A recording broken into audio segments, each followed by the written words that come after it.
Love कुश के जन्म की कथा।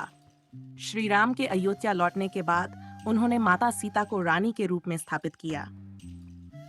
एक दिन अयोध्या के नागरिकों में माता सीता को लेकर संदेह उत्पन्न हुआ। लोगों ने कहा कि एक स्त्री जो रावण के राज्य में रही, वह कैसे पवित्र हो सकती है। जब श्री राम को ये बात पता चली तो उन्होंने धर्म और राजधर्म के पालन हेतु माता सीता को वन में छोड़ने का निर्णय लिया। लक्ष्मण के साथ माता सीता को जंगल भेज दिया गया, जहां महर्षि वाल्मीकि उन्हें अपने आश्रम ले गए। आश्रम में रहकर माता सीता ने 2 पुत्रों को जन्म दिया, लव और कुश। महर्षि वाल्मीकि ने लव और कुश को वेदों, शास्त्रों और धनुर्विद्या की शिक्षा दी। वे दोनों वीर, बुद्धिमान और पराक्रमी बनकर बड़े हुए। एक दिन जब श्री राम ने अश्वमेध यज्ञ किया तो उनका यज्ञ अश्व वाल्मीकि ऋषि के आश्रम की ओर आया। लव कुश ने उस घोड़े को पकड़ लिया और अयोध्या की सेना से युद्ध किया। उन्होंने श्री राम के वीर योद्धाओं को परास्त कर दिया। अंततः श्री राम स्वयं युद्ध करने आए, लेकिन जब उन्हें सत्य का ज्ञान हुआ तो उन्होंने माता सीता और अपने पुत्रों को अयोध्या लौटने के लिए कहा। माता सीता ने अपने पवित्रता प्रमाण देने के लिए धरती माँ से प्रार्थना की और धरती फट गई। माता सीता धरती में समा गई और लव कुश को श्री राम ने अपनाकर अयोध्या ले गए।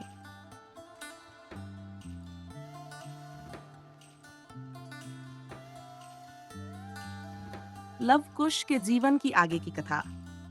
माता सीता के धरती में समा जाने के बाद श्री राम अपने पुत्रों लव और कुश को अयोध्या ले आए। उन्होंने लव और कुश को राजमहल में उचित शिक्षा और संस्कार दिए। दोनों भाइयों ने वेद, शास्त्र, नीति और धनुर्विद्या में निपुणता प्राप्त की। समय बीतने के साथ श्री राम ने अपने भाइयों के साथ मिलकर राज्य का विभाजन करने का निर्णय लिया। अयोध्या का राज्य कुश को सौंपा गया और लव के लिए श्रावस्ती नामक एक नया नगर बसाया गया।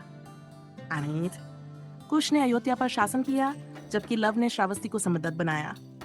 दोनों ही प्रतापी और धर्मपरायण शासक बने, जिन्होंने अपने पिता श्री राम के आदर्शों का पालन किया। हीरा, श्री राम के लोकावतार समाप्त होने के बाद उन्होंने अपने भाइयों और सेना के साथ जल समाधि ली। इसके पश्चात लव और कुश ने अपने अपने राज्यों को धर्मपूर्वक संभाला और रामराज्य की परंपरा को आगे बढ़ाया। उनकी वंश परंपरा से आगे चलकर कई महान सम्राटों का जन्म हुआ। इस प्रकार लव और कुश की कथा रामायण के गौरवशाली अध्याय का एक महत्वपूर्ण हिस्सा बनी।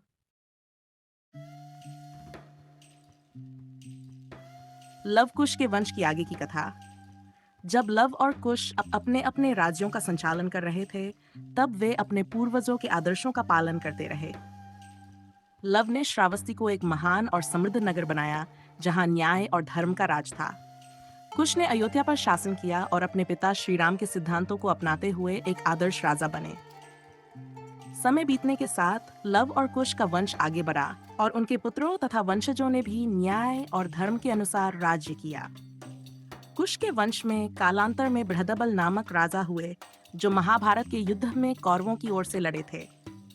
महाभारत युद्ध में बृहदबल की मृत्यु अभिमन्यु के पुत्र परीक्षित के वंशजों के हाथों हुई। लव के वंशजों ने श्रावस्ती में अपने साम्राज्य को बनाए रखा और धर्म के मार्ग पर चलते रहे। कई वर्षों बाद समय के प्रभाव से अयोध्या और श्रावस्ती दोनों राज्यों में अनेक उतार चढ़ाव आए। रामायण और लव कुश की गाथा कालजयी बन गई और यह कथा आज भी भक्तों के लिए प्रेरणा का स्रोत बनी हुई है। इस प्रकार लव कुश ने श्री राम के आदर्शों को जीवित रखते हुए अपने वंश को आगे बढ़ाया और धर्म की परंपरा को बनाए रखा।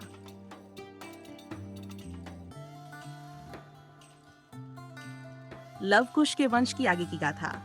समय बीता गया और लव तथा कुश के वंशजों ने अपने अपने राज्यों को धर्मपूर्वक संभाला। लव के वंश की गाथा।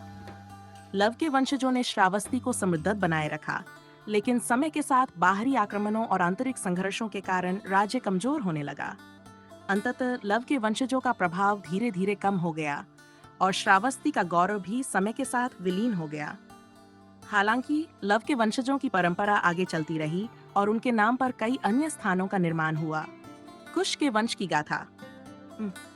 कुश के वंशजों ने अयोध्या पर शासन किया और राज्य को लंबे समय तक धर्म और न्याय के मार्ग पर चलाया। कुश के वंश में कई प्रतापी राजा हुए, जिनमें से एक राजा बृहदबल थे, जिन्होंने महाभारत युद्ध में भाग लिया था। बृहदबल की मृत्यु अभिमन्यु के पुत्र परीक्षित के वंशजों के हाथों हुई, जिससे कुश वंश का प्रभाव कमजोर पड़ने लगा। इसके बाद कुश के वंशजों ने अयोध्या को छोड़कर विभिन्न स्थानों पर नए राज्य स्थापित किए। कुछ मान्यताओं के अनुसार कुश के वंशजों ने आगे चलकर कौशल देश और अन्य क्षेत्रों में अपनी उपस्थिति बनाए रखी। कालांतर में अयोध्या का राज्य समाप्त हो गया, लेकिन लव और कुश की परंपरा और उनकी कथा अमर रही। You bat. आज भी भारत के विभिन्न स्थानों पर लव कुश से जुड़े अनेक मंदिर और स्थल मिलते हैं, जो उनकी महान गाथा की याद दिलाते हैं। इस प्रकार लव कुश के वंश की कथा समय के साथ इतिहास में समा गई, लेकिन उनकी गाथा और श्री राम के आदर्शों को जीवित रखने का कार्य आज भी जारी है।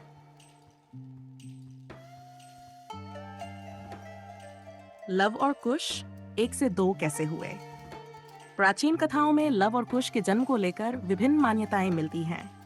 एक प्रमुख कथा के अनुसार पहले केवल लव का जन्म हुआ था, लेकिन बाद में वे दो भाइयों में बदल गए। ये घटना ऋषि वाल्मीकि की तपस्या और माता सीता के आशीर्वाद से हुई।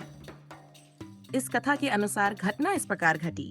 शौर्या, जब माता सीता वाल्मीकि ऋषि के आश्रम में रह रही थीं, तब उन्होंने एक पुत्र को जन्म दिया, जिसका नाम लव रखा गया।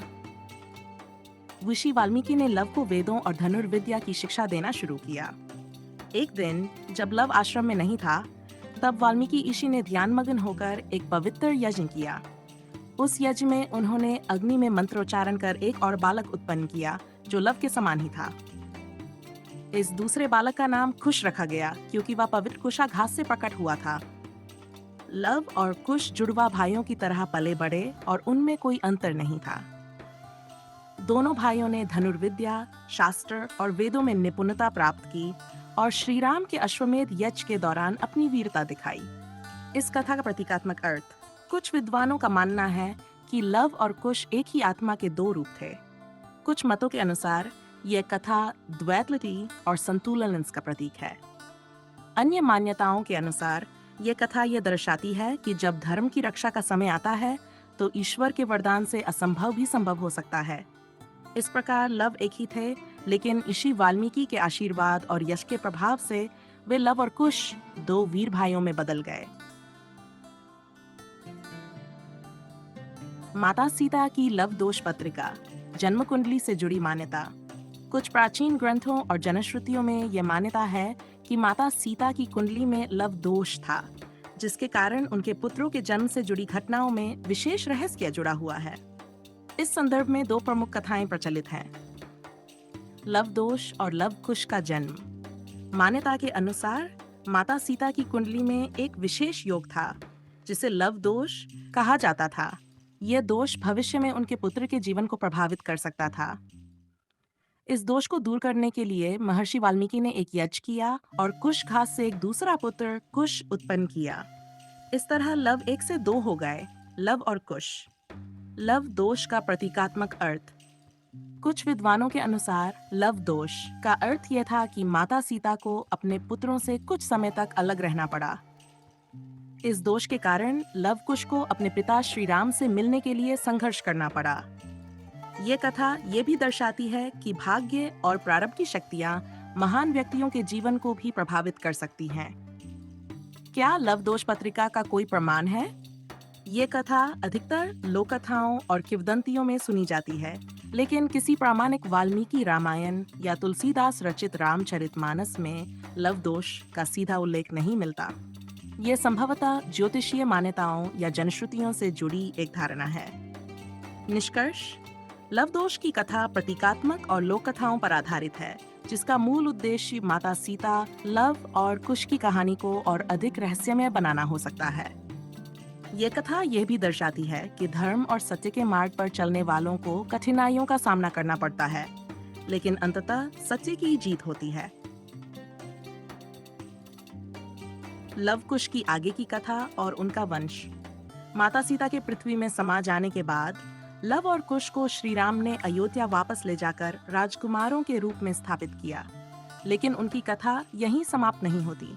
उनके वंश ने आगे चलकर कई राजवंशों की नींव रखी। लव और कुश का राज्याभिषेक। श्री राम ने अपने दोनों पुत्रों को योग्य शासक बनाने के लिए वेदों, शास्त्रों और राजनीति की शिक्षा दी। जब श्री राम ने जल समाधि ली तब अयोध्या का शासन कुश को मिला और लव को श्रावस्ती नामक राज्य सौंपा गया। कुश ने अयोध्या में कुशावती नामक नगर बसाया और वहां शासन किया। लव ने श्रावस्ती में अपना वंश आगे बढ़ाया। कैनाल लव और कुश के वंशजों की गाथा। लव श्रावस्ती के शासक।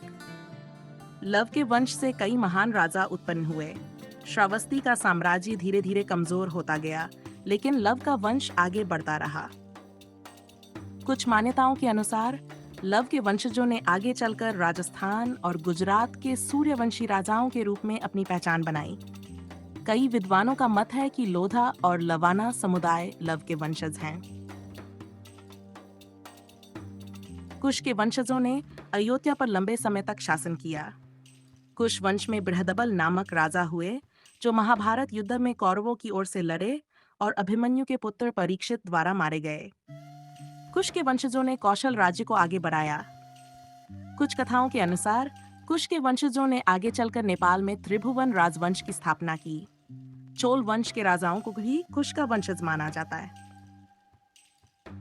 लवकुश की परंपरा और उनका स्मारक। आज भी भारत और नेपाल में लवकुश से जुड़े कई स्थान मिलते हैं। श्रावस्ती, अयोध्या और नेपाल के कुछ क्षेत्रों में उनके स्मारक और मंदिर हैं। राजस्थान और उत्तर भारत में लवकुश को सूर्यवंशी क्षत्रिय वंश का पूर्वज माना जाता है। निष्कर्ष, लव और कुश की कथा केवल रामायण तक सीमित नहीं है, बल्कि उनका वंश आगे चलकर कई राजवंशों और संस्कृतियों का हिस्सा बना। उनका योगदान केवल युद्ध कौशल तक ही नहीं, बल्कि धर्म, नीति और शासन में भी महत्वपूर्ण रहा। उनकी गाथा आज भी श्रद्धा और प्रेरणा का स्रोत बनी हुई है। आपके प्यार और समर्थन के बिना हमारी यात्रा अधूरी है। कृपया हमारे चैनल को लाइक करें, सब्सक्राइब करें, शेयर करें और अपने बहुमूल्य कमेंट्स के माध्यम से हमें अपनी राय दें। आपके सहयोग से ही हम और बेहतर बना पाएंगे। धन्यवाद।